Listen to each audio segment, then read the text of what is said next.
اگر نبی ہوتا ختم نبوت پہ حرف آتا، اگر نبی نہ ہوتا تو کل حشر کے میدان میں جب نبی آتے ان کے بیٹے ہوتے، وہ بیٹے بھی نبی ہوتے، میرا محبوب آتا، میرے محبوب کا بیٹا تو ہوتا، نبی نہ ہوتا تو افضلیت پہ فرق آتا۔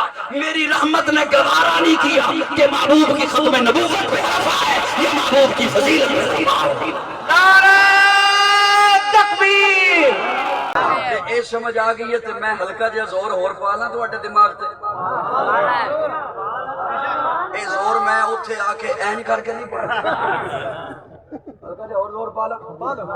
میرا محبوب تم میں سے کسی بالغ مرد کا ابا نہیں، ولیکن رسول اللہ، لیکن اللہ کا رسول ہے، لیکن تو یہاں پہ لگتا ہی نہیں ہے۔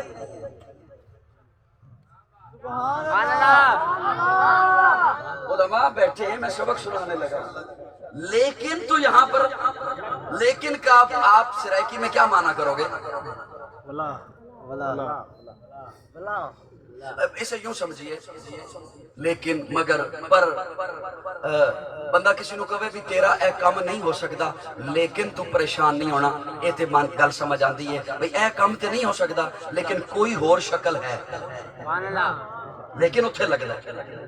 لیکن ولیکن رسول اللہ کو اگر اردو گرامر میں بھی لے کے آؤ تب بھی نہیں لگتا۔ میرا محبوب تم میں سے کسی بالغ مرد کا ابا نہیں لیکن اللہ کا رسول ہے۔ گل اوکھی ہوگی ہو تو میں معذرت چاہتا ہوں۔ تم میں سے کسی بالغ مرد کا ابا نہیں لیکن اللہ کا رسول ہے۔ یہ لیکن کیوں فرمایا؟ بس صرف یہ ایک مشکل لفظ اگر میری لب پہ آ گیا ہے، ذہن میں آ گیا تو میں معذرت چاہتا ہوں، اسے سن لیجئے۔ ولیکن رسول اللہ، لیکن اللہ کا رسول، اس لیے عورت کے سینے میں ممتا ہوتی ہے لیکن ہر عورت کے سینے میں نہیں، اس کے سینے میں جو ماں ہو،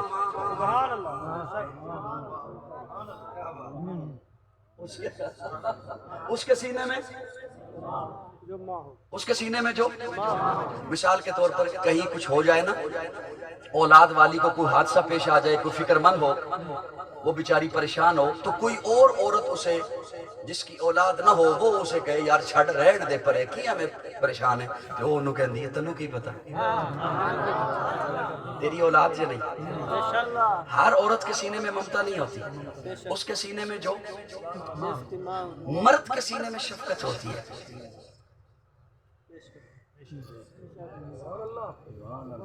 مرد کے سینے میں لیکن ہر مرد کے سینے میں نہیں، جو باپ پھر وہ شفقت معیار اور ہوتا ہے جب بچہ نابالغ ہو، تب شفقت نقطہ عروج پہ پہنچتی ہے جب بچہ بالغ ہو جائے، اسے پاؤں پہ کھڑا کرنے کے لیے۔ اللہ فرماتے ہیں میرا محبوب تم میں سے کسی بالغ مرد کا ابا نہیں، لیکن اب کسی کے ذہن میں یہ بات نہ جائے کہ محبوب کے سینے میں شفقت ہی نہیں، فرمایا نہیں ولیکن رسول اللہ، ولیکن رسول اللہ، ساری کائنات کے باپ ان کی شفقت اکٹھی کر لو، اکیلا ایک رسول اور ایک ایک امتی کے لیے جتنی شفقت رکھتا ہے ساری کائنات کے باپ اس شفقت کا مقابلہ نہیں کر سکتے۔ اس لیے فرمایا ولیکن رسول اللہ، کیوں؟ اللہ نے میرے آقا کو مقصود کائنات بنا کر بھیجا، مرکز کائنات بنا کر بھیجا۔ اللہ نے میرے آقا کو مقصود کائنات بنا کے بھیجا، مرکز کائنات بنا کے بھیجا، ہادی کائنات بنا۔ آخری جملہ کوشش کرتا ہوں آپ کی خدمت میں بولنے کی۔ محرم آتا ہے نا، اس کا ایک پیغام ہے حضرات علماء کرام، رمضان آتا ہے اس کا ایک پیغام ہے، ذی الحجہ کا مہینہ آتا ہے اس کا ایک پیغام ہے۔ ان پیغامات کی جانب جاؤں گا بات طول پکڑ جائے گی۔ ربیع الاول کے اندر بھی ایک پیغام ہے، سبحان اللہ۔ محرم کا مہینہ ایک پیغام ہے، توجہ میری جانب خدا رہا۔ میں یہ جو بول رہا ہوں نا، یہ میں اپنے نام اعمال کے لیے بھی بول رہا ہوں، ورنہ حاضری مقصود تھی، حاضری تو ہو گئی، توجہ رکھنا۔ محرم کا مہینہ اس کا ایک پیغام ہے، رمضان کا مہینہ اس کا ایک پیغام ہے، ذی الحجہ کا مہینہ، اس کے اندر ایک پیغام ہے. ربیع الاول کے اندر پیغام کیا ہے؟ میں لفظ بول رہا ہوں، میں چھوٹے چھوٹے لفظوں میں باتیں کہنے کا عادی ہوں.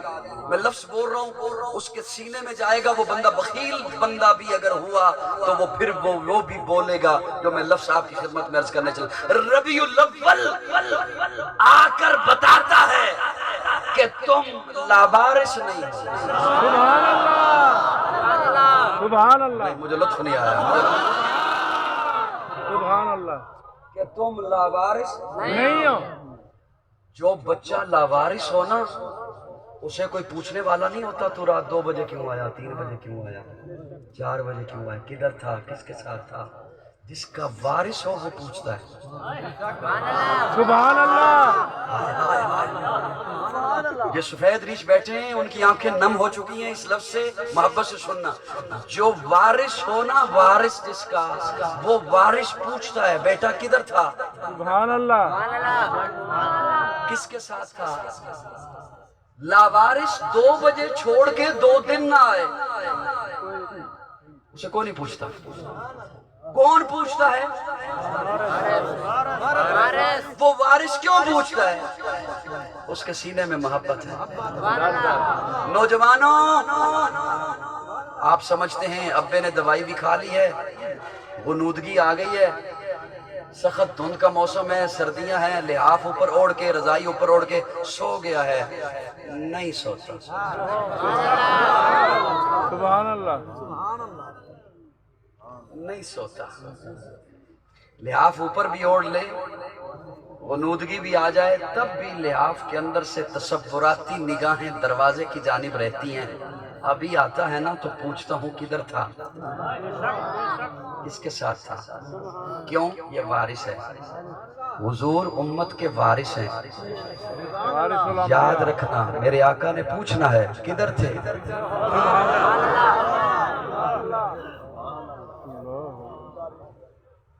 کس کے ساتھ تھے، کیوں تھے، کس وجہ سے تھے. تم لاوارث نہیں ہو کہ آج کسی نے کوئی نئے رنگ کا جھنڈا پکڑایا، اس چوک میں چل تو ادھر چل پڑے. کسی نے کہیں اور بگایا تو ادھر بھاگ گئے، کسی نے کہیں اور بلایا تو ادھر چلے گئے. نہیں، یہ امت محمدیہ ہے. آمنہ کلال وارث ہے.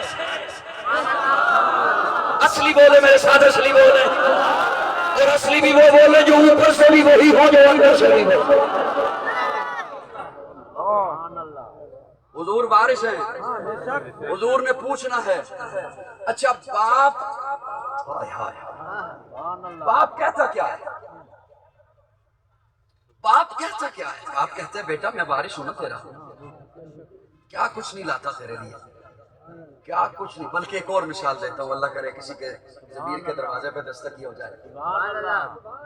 باپ کہتے ہیں بیٹا میرے پاس تو جو جمع ہو چکا ہے نا میرے لیے کافی ہے، میری پینشن ہے نا میرے لیے کافی ہے. یہ جو اب بھی میں محنت کر رہا ہوں تیرے لیے تو کر رہا ہوں. یہ جو میں نہ دن دیکھتا ہوں، نہ رات دیکھتا ہوں، نہ صحت دیکھتا ہوں، نہ بیماری دیکھتا ہوں، بھاگا ہوا ہوں دن رات، تیرے لیے تو کر رہا ہوں. ورنہ میری پینشن، میری جمع پونجی میرے لیے تو وہی کافی ہے. یہ قاضی کے ذہن میں جب یہ جملہ پہلی دفعہ آیا تھا نا، میں اپنا تخیل آپ کی خدمت میں رکھ رہا ہوں، یہ کتابوں میں نہیں ملے گا، خطابوں میں بھی نہیں ملے گا، میں اپنا تخیل رکھ رہا ہوں. یہ جب میرے ذہن میں پہلی دفعہ آئی تھی، میرے رونگٹے کھڑے ہو گئے تھے اور میرے آنسو نہیں رک رہے تھے جب رب نے یہ مجھے تخیلاتی جملہ دیا تھا. باپ کہتا ہے بیٹا کیا کچھ نہیں کرتا تیرے لیے، میرے لیے تو یہ جو جمع پونجی ہے یہ کافی ہے، میری پینشن یہ کافی ہے، میری یہ اتنی تنخواہ میرا گزارا ہو جائے گا جتنے میرے دن رہتے ہیں زندگی کے.